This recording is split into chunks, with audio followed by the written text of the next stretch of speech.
कांग्रेस अध्यक्ष मल्लिकार्जुन खड़गे और विपक्ष के नेता राहुल गांधी ने बिहार के सासाराम में मतदाता अधिकार यात्रा का शुभारंभ किया।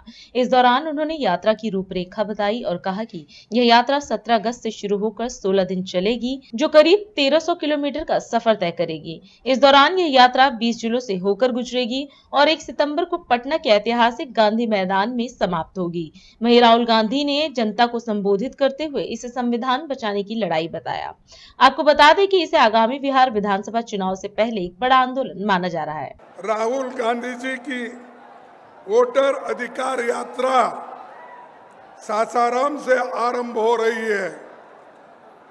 यह यात्रा 16 दिनों में 20 जिलों से होकर 1300 किलोमीटर का सफर 16 दिन में तय करेगी और 1 सितंबर को ऐतिहासिक गांधी मैदान में समाप्त होगी।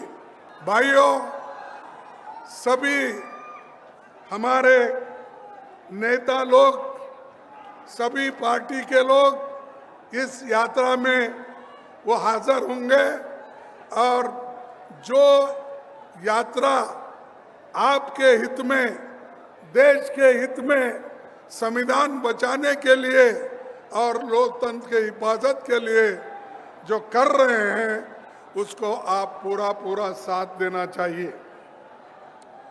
भाइयों, देश में सभी को वोट का अधिकार है। संविधान ने इस वोट का अधिकार नेहरू जी की कोशिश से, बाबा साहब अम्बेडकर के कोशिश से संविधान में हर गरीब को वोटिंग का अधिकार दिया गया है। ये संविधान को बचाने की लड़ाई है। हर चुनाव में बीजेपी जीतती है। जहां भी देखो चुनाव होता है, ये जीतते हैं। महाराष्ट्र में सारे के सारे जो ओपिनियन पोल्स थे, वो कह रहे थे कि इंडिया गठबंधन महाराष्ट्र में चुनाव जीतेगा। लोकसभा के समय हमारा गठबंधन महाराष्ट्र में चुनाव जीतता है। उसके 4 महीने बाद उसी महाराष्ट्र में बीजेपी का गठबंधन स्वीप करता है, चुनाव जीतता है। हमने थोड़ी सी इंक्वायरी की, पता लगा कि लोकसभा चुनाव के बाद इलेक्शन कमीशन ने महाराष्ट्र में जादू से 1 करोड़ नए वोटर पैदा कर दिए। और भाई और बहनों, जहां भी ये नए वोटर आए, वहां पर बीजेपी का गठबंधन जीता। हमारा 1 वोट कम नहीं हुआ। हमारे गठबंधन को जितने वोट लोकसभा में मिले, उतने ही वोट हमें विधानसभा में मिले। बीजेपी को सारे के सारे नए वोटरों के वोट मिले और वो चुनाव जीते। हमने शिकायत की, इलेक्शन कमीशन से कहा, उनको कहा हमें वीडियोग्राफी दिखाओ। इलेक्शन कमीशन ने मना कर दिया। उसके बाद हमने इंक्वायरी शुरू की।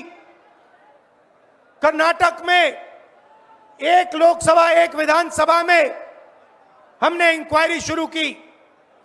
सारे के सारे रिकॉर्ड निकाले और एक रिकॉर्ड को दूसरे रिकॉर्ड से कंपेयर किया। भाई और बहनों, पता लगा कि एक विधानसभा में 1 लाख से ज्यादा वोट चोरी हुए और इन वोटों के कारण लोकसभा की सीट कर्नाटक में बीजेपी जीती। हमने ये प्रेस कॉन्फ्रेंस में कहा इलेक्शन कमीशन ने मुझसे एफिडेविट मांगा और किसी से एफिडेविट नहीं मांगा। कुछ दिन पहले बीजेपी के लोग प्रेस कॉन्फ्रेंस करते हैं, उनसे कोई एफिडेविट नहीं मांगा, मुझसे एफिडेविट मांगा। कहते हैं कि आप एफिडेविट दो कि आपने जो हमें कहा, आपने जो डेटा रखा है वो सही है। उन्हीं का डेटा है, उन्हीं के आंकड़े हैं, मुझसे एफिडेविट मांग रहे हैं। राष्ट्र सर्वप्रथम, राष्ट्र सर्वप्रथम, राष्ट्र सर्वप्रथम, राष्ट्र सर्वप्रथम।